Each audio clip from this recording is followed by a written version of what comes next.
Hi there. Greetings from Budapest to interpret Israel. We are happy to be part of the conference, even if only virtually. We are both part of the Hungarian Association of Cultural Heritage Managers, KÖME, and we will talk about work that we do on the Austrian-Hungarian border in a small private collection called Iron Curtain Museum. We will talk about sensitive heritage in connection to this work. And the reason we decided to speak together is that we like to think in dialogue, and we would like to present also our work in dialogue to you. We have different backgrounds. I am dramaturg, and my basic interest about heritage comes through micropolitical contexts, dramaturgies of the ordinary, and the place of heritage in such micropolitical contexts of everyday life. Hello, everybody. I am Árpád Bőczén. I'm also a member of KÖME. My professional background is architecture and heritage expertise, and my main interest in heritage is the different connections to heritage, and especially those which are not quite institutionalized, but more ordinary, and even those which are not so conscious in many cases. That's why I also like to work on this case we present now. So let's jump in by showing you a video about this heritage site and about the work we do, and then we will talk more to you.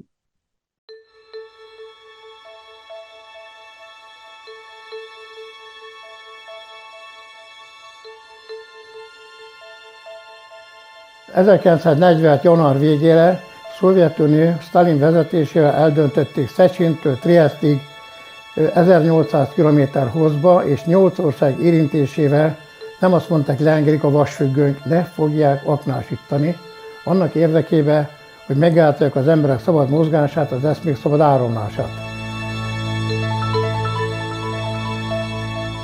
Golyák Sándor szőlőskertjében vagyunk, itt a Vashegyen, igazából a 3 vasban, Vas megyében, a Vashegyen és a Vasfüggöny Múzeumban.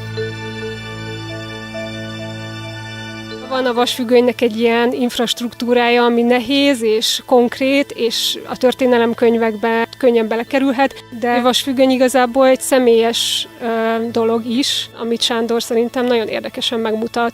Ő, mint egykori határőr, igazából a saját történeteiből merít, vagy olyan történetekből, amiket idehoztak a látogatók.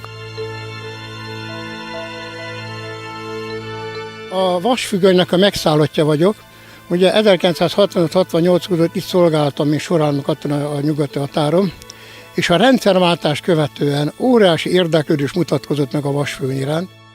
Akkor voltam a katona, amikor az aknás időszakban megcsináltam az első időszakot, akkor rájöttem arra, hogy nem elég, hanem be kell mutatni azt is, amit 1948-49-ben leengedtek, ugye. Sikerült 2 bácsikat felkutatnom az Zala megyében egy kis faluba, őket elhoztam ide, már nem élnek.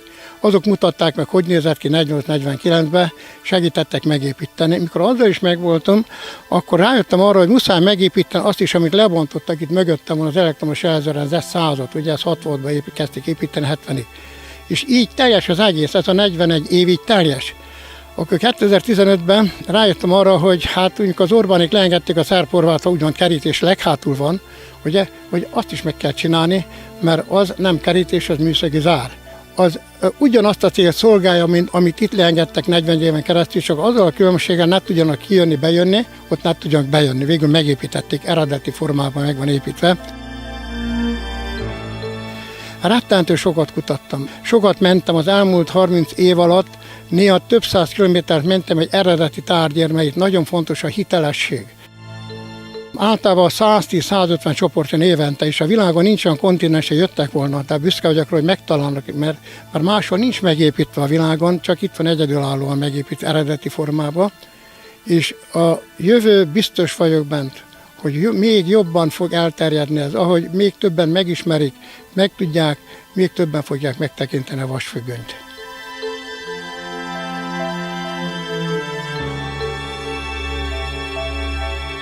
Többször jártam itt, és nekem mindig egy nagyon izgalmas hely volt ez, és Sándor minden alkalommal elmondta, hogy szeretné valakinek átadni, szeretné, hogyha megőriznék ezt a helyet, magyar állam, vagy valaki, és én azon gondolkodtam, hogy igazából ez nem feltétlenül csak állami feladat lehet, hogy egy ilyen helyet megőrizzünk, főleg egy olyan helyet, ami ennyire személyes indítatásból, ennyire alulról jött létre, hanem igazából egy közösség, vagy emberek közösségének feladata is lehet. Ez a projekt is, amit csinálunk, igazából erre a célkitűzésre épül fel, hogy létrehozunk egy közösséget körül a hely körül, akik valahogy segítenek fenntartani ezt a gyűjteményt, segítenek gazdagítani, hozzáadnak, szempontokat hoznak be a gyűjtemény bemutatásába, és most például ez a nemzetközi csapat behozott ide egy sajátos szempontot. A történeteket próbáltak rekonstruálni, amiket Sándor a saját szemszögéből mond el.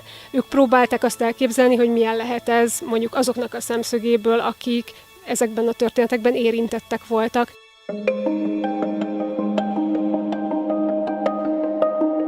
Musear is a big initiative. It's more about thinking how it's better to involve the technology into museum and trying to be not just techy, but also a bit more poetic and artistic. A múzeum ugye augmented reality, tehát ilyen kiterjesztett valóság projektekről szól. És hát hamar rájöttünk arra, hogy egyrészt a kültéri helyszín miatt, másrészt a hely jellegéből adódóan sem érdemes ilyen klasszikus vizuális augmented reality megoldásokban gondolkodni, mert hogy egyszerűen annyira elviszi a figyelmet minden, ami itt van a fizikai térben, hogy sokkal inkább hozzá tudnak adni ezek a személyes történetek hangban az itteni látványhoz. Úgyhogy végül úgy döntöttünk, hogy egy elég low-tech megoldást választunk, és az applikáció nagy része az hangokból áll. This application is more or less an audio guide that is activated by a QR code that we put around the museum near the object. That's how trigger this content. It is not just a regular description of object or narration of the context, historical, technological context, but it's more about listening to people in first person, people that experience what was life during those years along that border.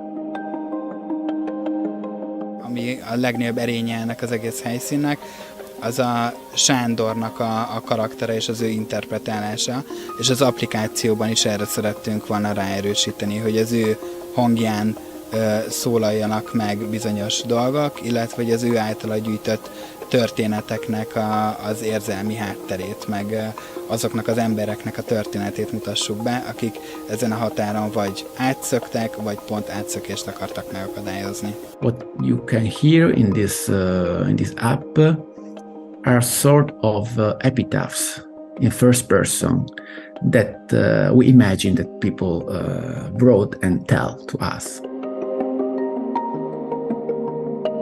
Egyfelől tud lelkesítő lenni egy ilyen téma, és egyfelől tud egy ilyen téma ellenérzéseket, meg félelmet, meg elutasítást kiváltani. Ez valójában egy embertelen dolog, amiről beszélünk. A vasfüggöny soha nem volt humánus, és ma is ugye, amikor vasfüggönyöket emelnek mindenfelé, akkor sokat beszélnek arról, hogy védelem, meg emberek biztonsága, de hogy igazából ez soha nem egy ilyen humánus, és soha nem egy ilyen biztonságról szóló dolog, hiszen az emberek szabad áramlásáról van szó, és a vasfüggöny azért jött létre, hogy az emberek szabad áramlását megakadályozza.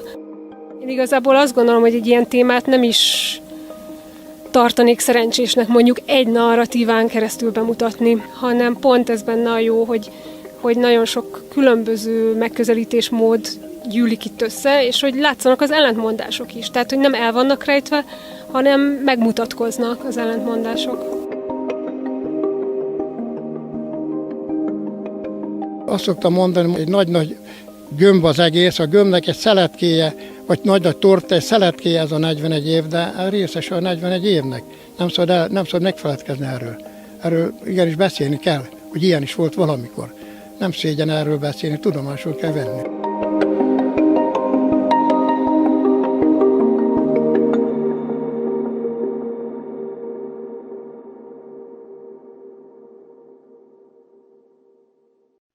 Okay, as you could also see in the video, the place we are working in is the Iron Curtain Museum at the Austro-Hungarian border. And when we prepared ourselves for this talk, we independently, Zsuzsi and me, independently came to the conclusion that sensitive heritage, or the topic of sensitiveness, sensitivity, is a twofold issue. And this case shows it, presents it very well. On one hand, the topic, the heritage, can be sensitive, as in this case, the topic of border guarding or border crossing, the whole topic of borders is a complicated one. Yes, a complex issue with different perspectives and sensitive situations and dilemmas, and also the way we connect to this heritage is a very sensitive thing. For instance, who defines what is heritage in this whole topic, or who owns the material or the intangible elements of the heritage, who can give access to these elements, or who is the owner of the, legally of these territories or objects or anything else. All of these are very, very sensitive things, and generates situations when conflicts can also be generated. So heritage itself has an inherent sensitivity. That's an important point for us, and we think this case is very interesting because it can represent both. As you heard in the video, we work on this site for many years, actually 2018, and we thought that we would talk about one precise work which we do there. It's this development of the audio guide, this app, yeah. Actually, what you can see when you visit the place and use this application we developed is like you open your mobile phone, you approach different objects at the site, and then you can listen to the different perspectives of the same story related to some of the objects at the site. And during this work, this development, we started with mapping the situation, because we felt that in such case where one man is very dominant regarding the heritage, and his relationship is very dominant at this site, we need to be very, very sensitive how to place this new interpretation, this new offer within this situation. Sándor is the filter which lets you see the place. It's his personal motivation that made this place happen. He opened this pub there, where he started talking to people, tourists who came to visit the place. His interest was not a historical one in the first place, but rather touristic one, or like he started working in the field of tourism, and he started telling stories and collecting stories. And this is what you also see in the museum, a multitude of stories filtered by Sándor's person. So Sándor is the origo, let's say, of the museum.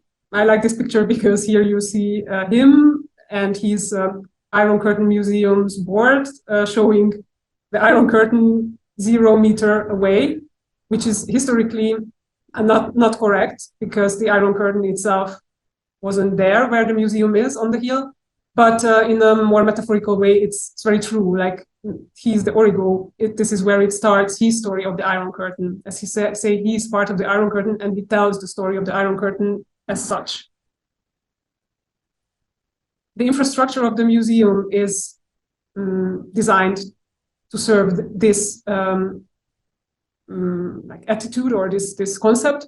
It's like a stage which is set up for Sándor as a performer. Without him, the stage is empty. Everything is designed there to be handy for Sándor to present. And so this position of Sándor is a problematic one for many reasons. It allows others to enter only as visitors, audience, maybe comrades who come there to commemorate and visit a memorial place, but not an ownership kind of relationship. So the owner is somehow Sándor. And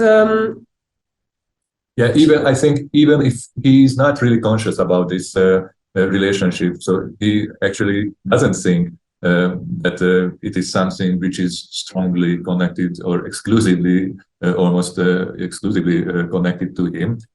So that's why we could also work here, of course, because he was open to this. But you can see on this picture another kind of interesting aspect in this sensitivity, which is about authenticity. Here you can see an object, a stick, a wooden stick, which was a tool for someone who escaped. But of course, this artifact can be easily reproduced, or it's very difficult to judge that if this is an original one or just a creation to help to support storytelling. But yeah, you have to have an approach here, or that you believe that what you can see here is that object, the real object which was used. So it's not a regular museum situation, I would say.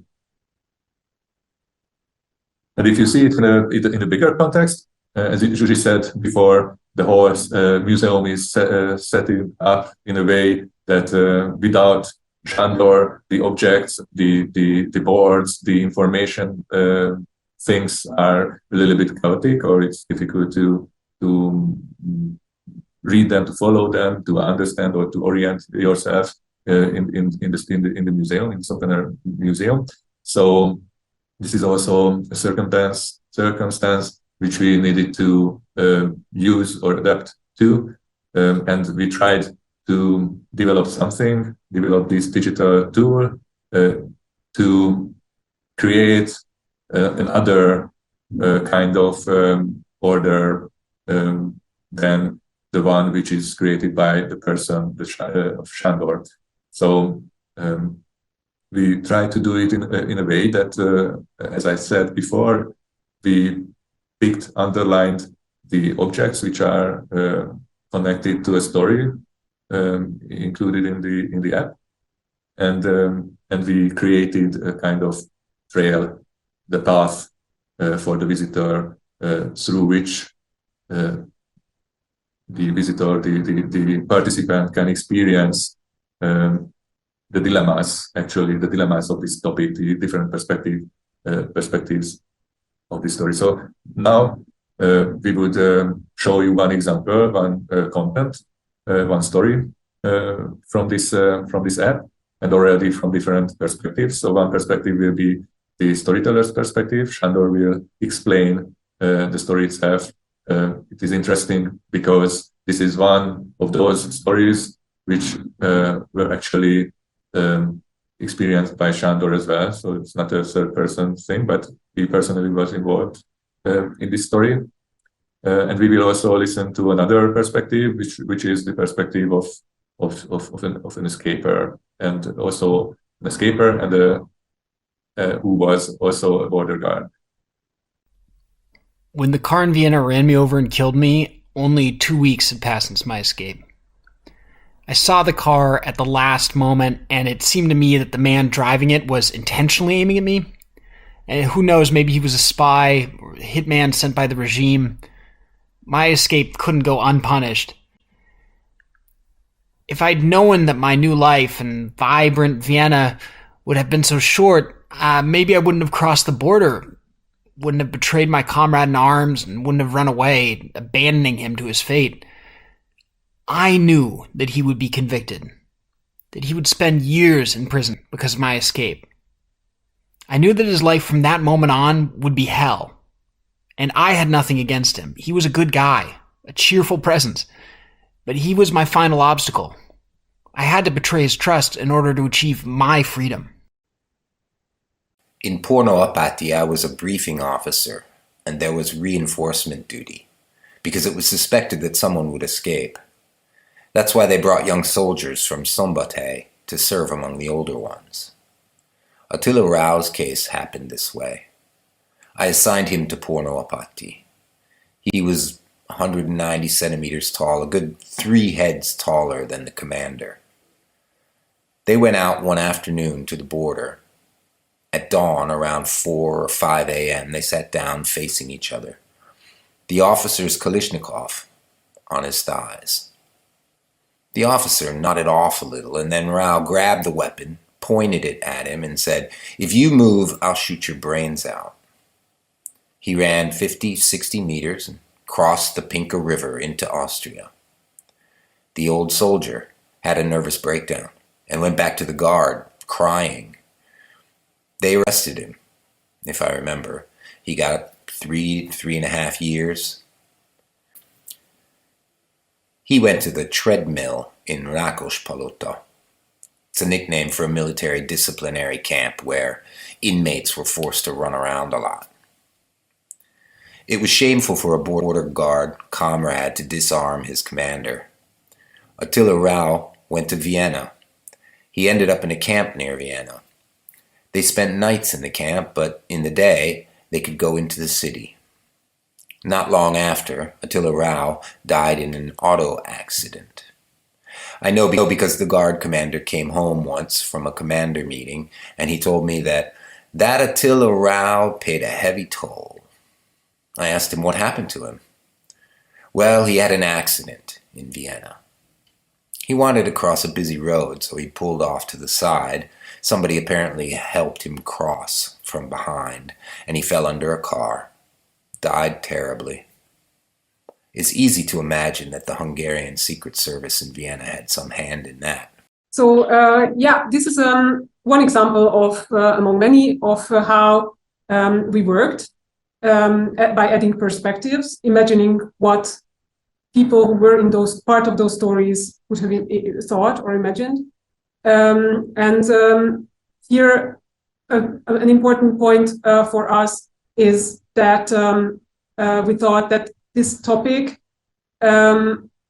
requires multiple perspectives, other perspectives to enter. Like in the beginning, we said that Sándor, as a main storyteller, is the origo of the place, and actually this has consequences for the topic itself. So we thought that talking about the situation of borders, talking about the situation of escapes, only from the perspective of a border guard is, of course, a very sensitive one and very controversial one, because he is the one who guides your perspective. And as the story shows, it's never an easy perspective.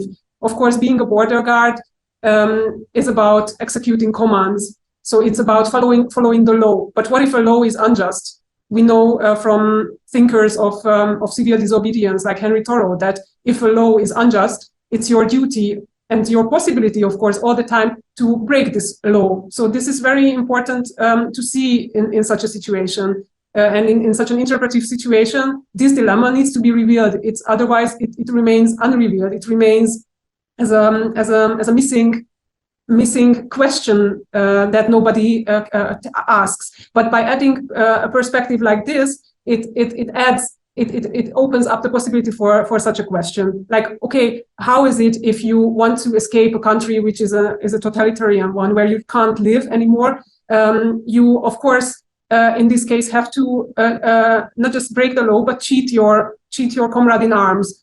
And this is very sensitive because comradeship and friendship and trust were basic values in that situation of being a border guard. In order for you to reach the freedom, you had to cheat your comrade. So this story shows it very, very nicely. And I think this is an important addition to what Sándor offered as a perspective so far.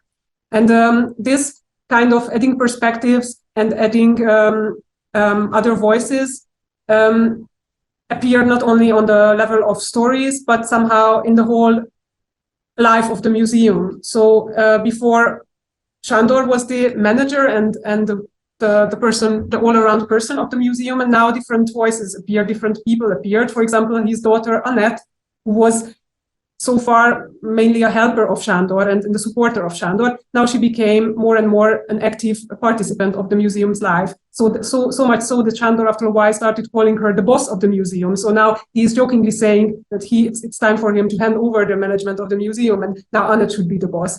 And it became really a co-creation between us. So Anett became a boss also in the sense that she participated in the development of the app.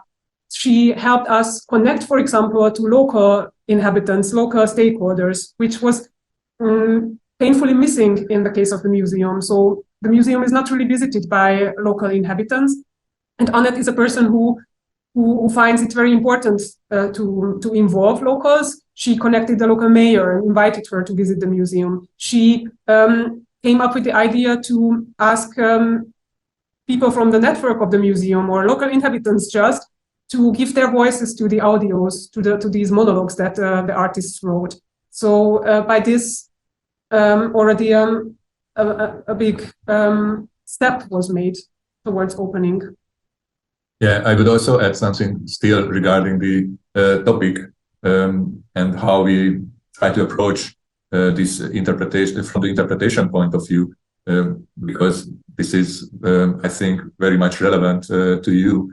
Is that I think that in any sensitive cases, it is true that as an interpreter you shouldn't put effort in developing messages or one message or one theme for such heritage, but rather creating this kind of different subjectives or subjective points of view, or let them be present and let them conflict each other. This is more important than to find the message in stories, because as you could listen in this example, this accident, it is difficult, or it is not so strong to find the real moral message in it, but it opens up many questions, and it makes you,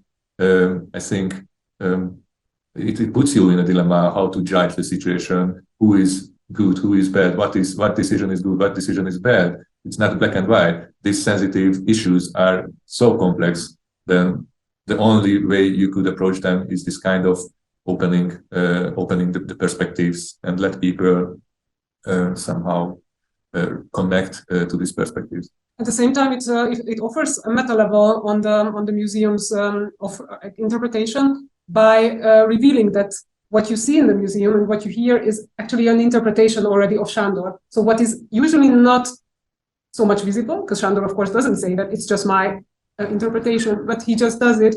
It becomes visible. So it's a framing also of a frame, if you want. And I think for us in interpretation, this is an important point, to make those framings also visible. This is also a tool of interpretation that we use a lot, or that we find important to be used.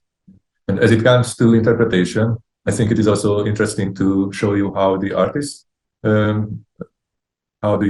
relationship was in this app development. Actually, we stole this slide and the next one as well. It was created by Claudio Bacchia, who you also saw in the video, who was the one to write the stories. And he made this drawing to explain how he felt as an artist during this process. I really like this. So this amoeba is his personal artistic approach, and he portrays heritage interpretation as a square in the process. And I asked him to elaborate a bit more on this, and this is what he wrote to me. I would say that the big difference between this project and the art projects I generally do is the collegial system by which it is conceived and developed. Generally, in all my projects, even the more relational and participatory ones, I have more autonomy in the conception and configuration of the project. Generally, what guides me in this configuration process is essentially the desire to achieve the greatest aesthetic quality, understood as poetic balance and depth of meaning. In the Hungarian case, on the one hand, the working group was more and differently structured, And different aspects were also taken into account, which I generally do not take into account, such as target audience, the technological framework of the app, and the explicit requirements of the museum. Yeah, I really like this also because how we said, the artistic perspective here is very visible, that it is only one, and how difficult for an artist if he can perceive that or feel that other perspectives are also part of the story and the heritage, and he or she needs to relate to them anyway. And of course, you can see that artists' relationship to such an environment can be a frustration or frustration. They can think that it's something square that is put upon their otherwise autonomous approach.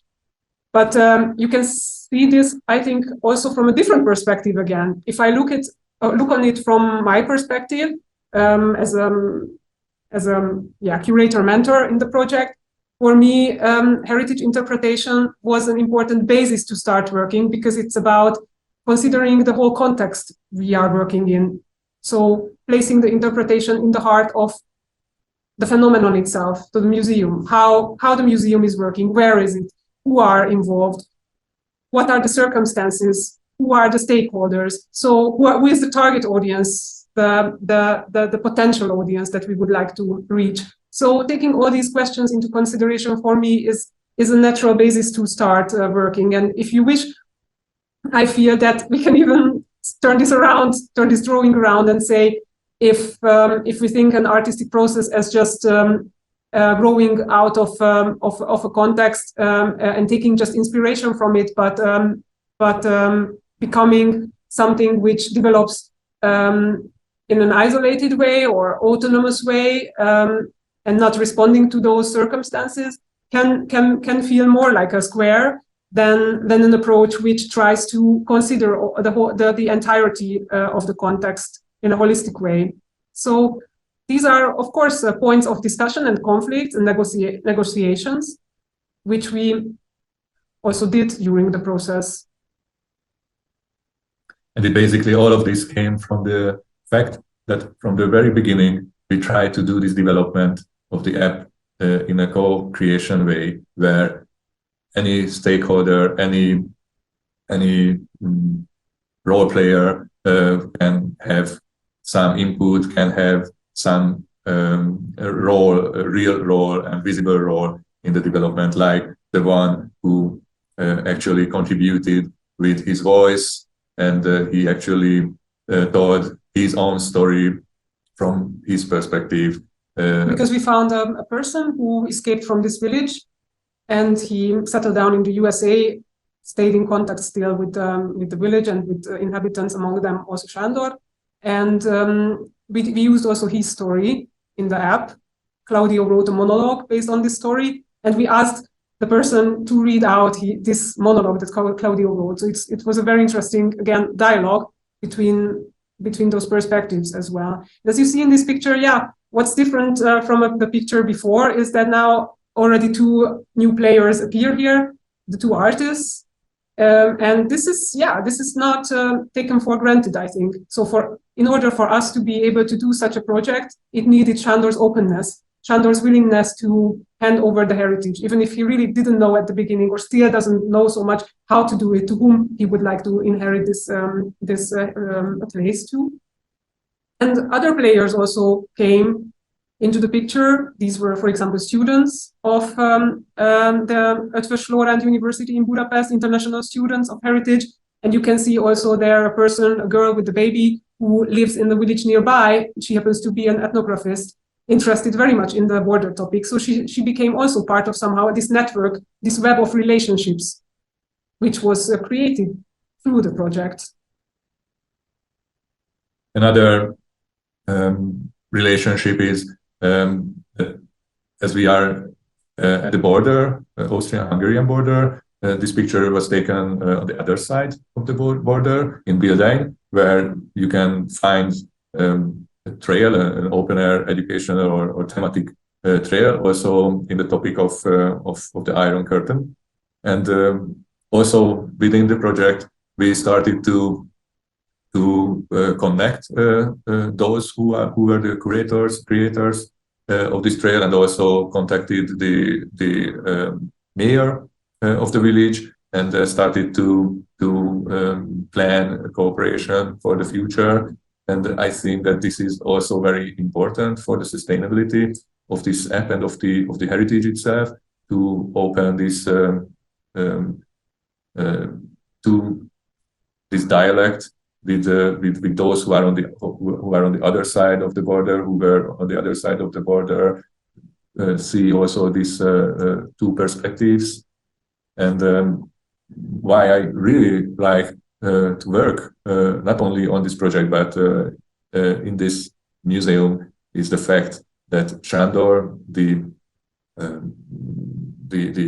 owner of the site, the big boss, I would say, is very, very open to cooperate. And it sounds, after this whole presentation, it maybe sounds a very obvious and easy thing to be open, to let people in and to get help or support from others. But in reality, it isn't.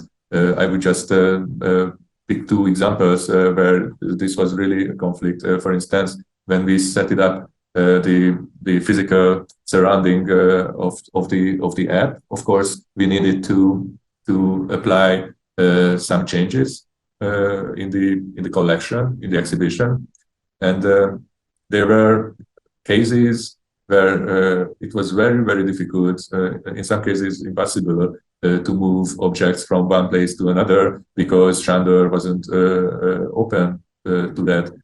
So it is really not an obvious thing to let people in, to have different opinions and to have decisions which you don't understand or even you don't like. And that's why I very much appreciate Sándor's approach or behavior in this.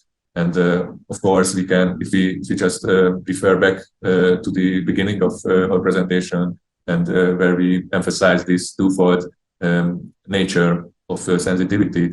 Of course, the topic, the sensitiveness of the sensitivity of the topic is also not so obvious if you are a border guard or ex-border guard like Sándor, and if you decide that you let in other perspectives, other stories, other opinions or judgments for situations. And if you receive questions from the visitors, from the other parties regarding your role in this heritage, it's also not an easy decision. And Sándor seems to be open to this as well. And I'm sure that this is not a finished process. So he's just getting these questions, which are very sensitive in terms of his background, his past, and I think that he's getting prepared for answering questions. But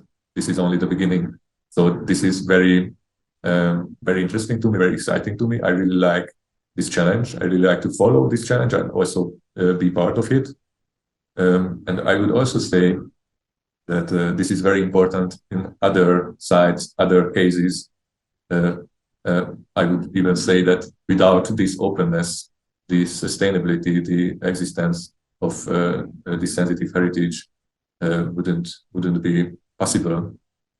So I think I would finish our presentation with this. So for me, I would just like to add that our job as heritage interpreters requires also to be aware of the sensitivity of what we are doing, be open for the controversials that we face in all moments of our lives, be conscious of these micro-political circumstances that we talked about. Who is talking? Who is allowed to talk? Who opens up what kind of borders in order for others to have a say? So I think for us all, this is an important thing to negotiate in our work, and I hope that this example was for you also, an interesting one in this. Thank you for your attention, and if you have any question, we are open to answer them, hopefully live the next minutes. Bye. Bye.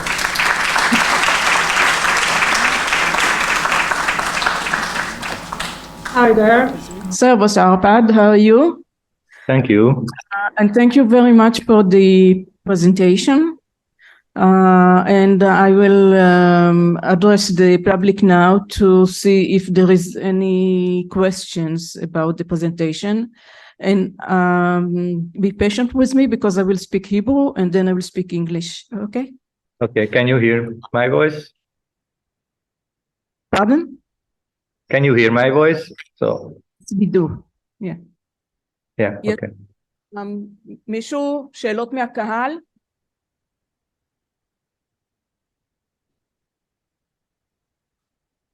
Okay.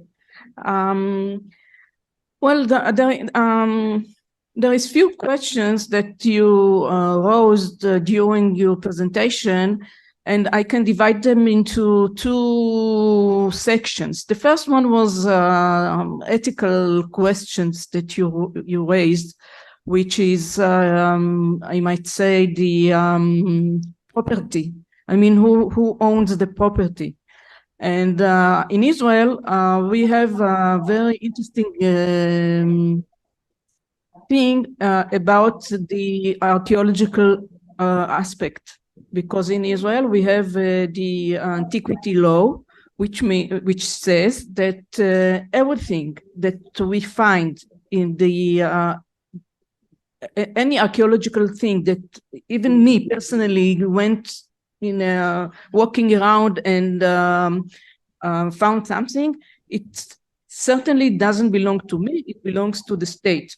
And it goes to the Antiquity Authority for the everyone in the States. But I had the impression that Shandor was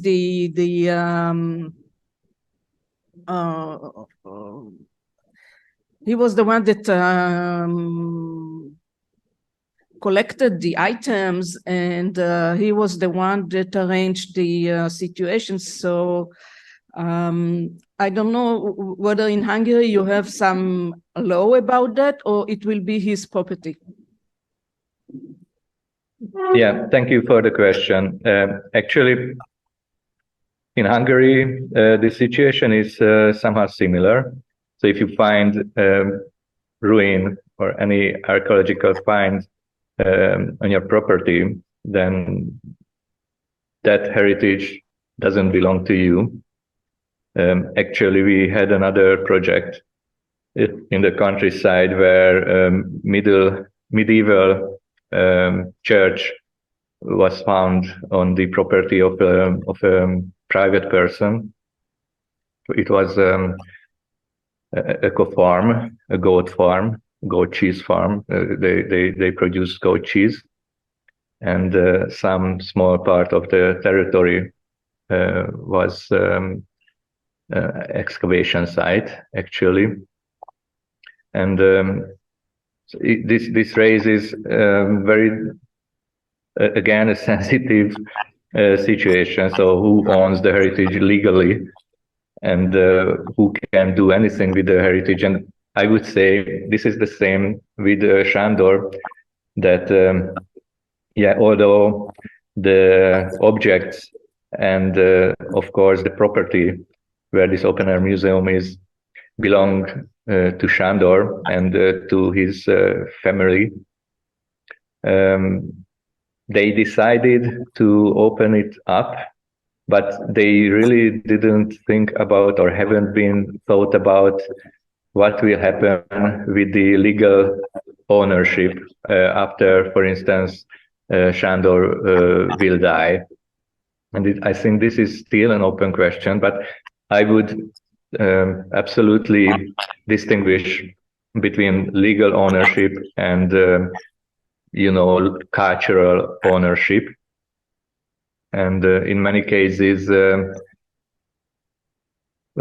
both is useful or both is necessary to interpret heritage. But there are cases where the legal ownership is not so much the question, or even if you have the legal ownership of the heritage, you cannot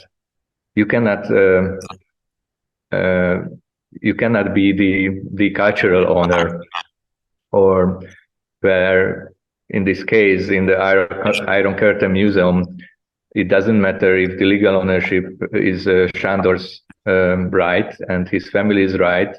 The heritage cannot be alive if they don't open the discussion, if they don't let people in, if they don't let people come and add other elements to this heritage. So if I understood your question correctly, then the legal ownership is only one part of the coin, or one side of the coin, which is sometimes necessary to have, but sometimes it's not. Without this, you can still be part of the heritage. So I would handle the cultural ownership and the legal ownership together in every cases. So that's my opinion. That's my approach usually. Because each case is different, each case is special, and we need to tackle both aspects. Thank you. And I'm going to ask you, we have a question from the audience. Yes, please.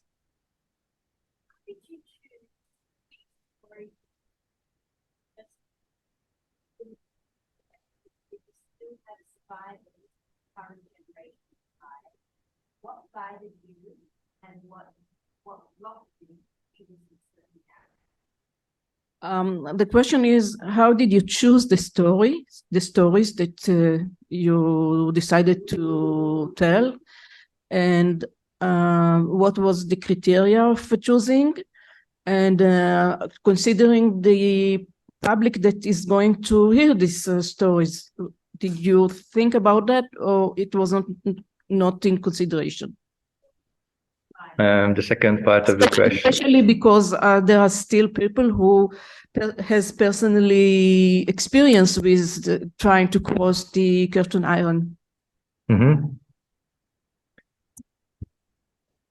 Yeah, I try to answer it shortly. Actually, this was one of the main issues of the project, of course, of what kind of stories we should present and how. There are many aspects we considered. Of course, the whole project was a kind of curated one. So, but the curation work was a co-creation work, which is also very important. That there was an artist who was Claudio. You could watch him speaking in the video. So he was actually the artistic curator. But Sándor, as a owner of the heritage and the owner of the museum, and his daughter, and also we as Köme, as a bridge organization, I would say, or facilitators, could also have opinion about which stories should be used and how to present them.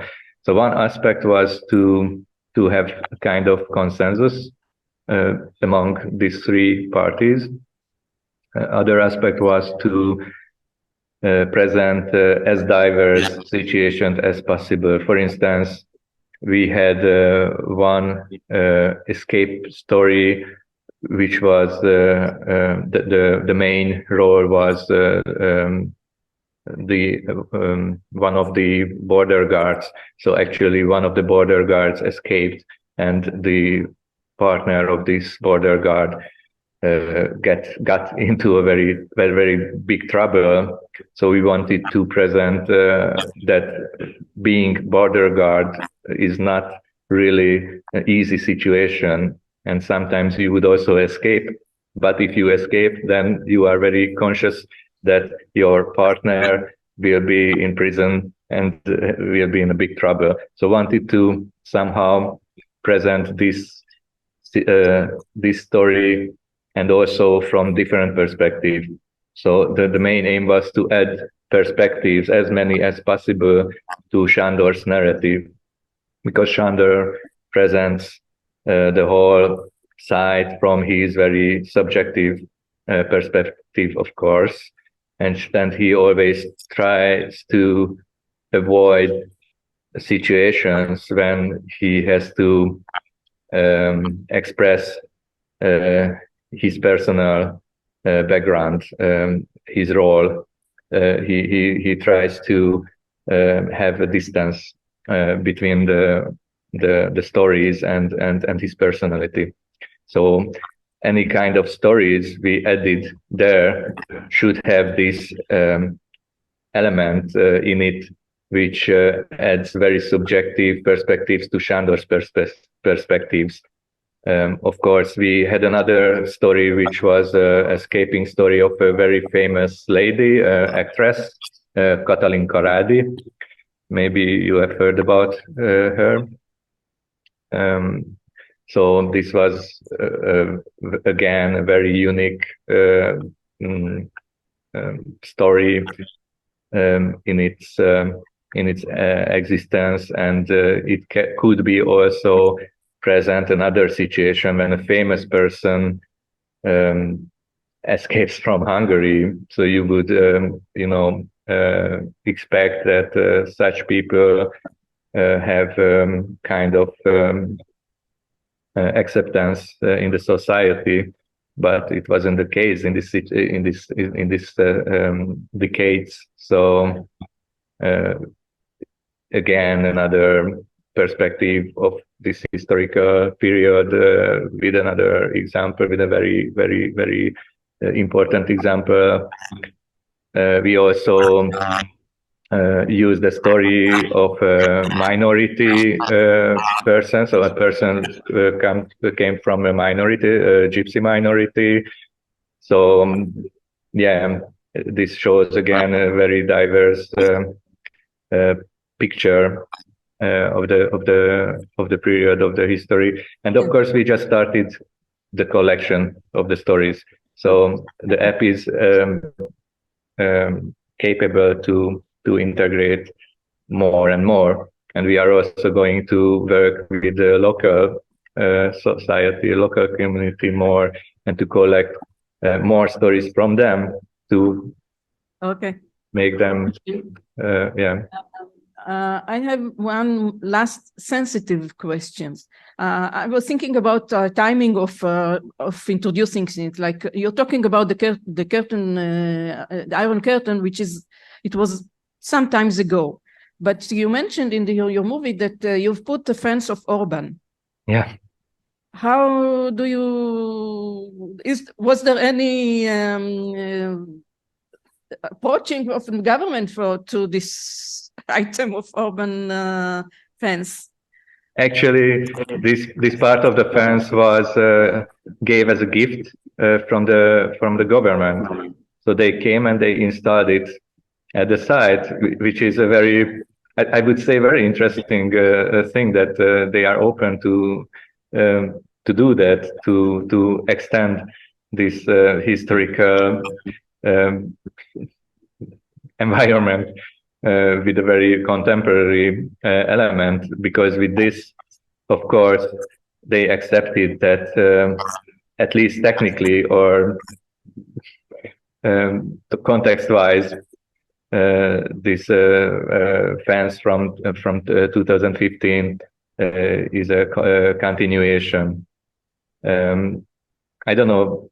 Thank you. Thank you. I'm sorry. Our time is out. Köszönöm szépen.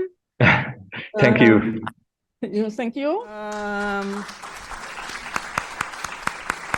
Thank you for inviting us to the conference, and have a nice day and very, very fruitful day with the other presentations. Thank you. Thank you very much.